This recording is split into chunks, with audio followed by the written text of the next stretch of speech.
Cosa ha fatto? Cosa ha fatto? Spiegamelo che forse l'ho visto.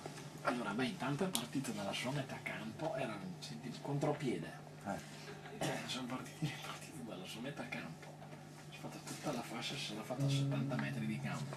Gliel'ha passata, il contropiede gliel'ha passata, ha fatto tacco, si è fatto il tacco contro l'altra gamba e ha scattato il difensore. Dopo la palla che era rimbalzata è arrivato il portiere contro, dentro l'area piccola. Gli ha fatto lo scavetto al portiere, l'ha saltato. Scavetto. E dopo gli l'ha messa dentro, è una roba allucinante.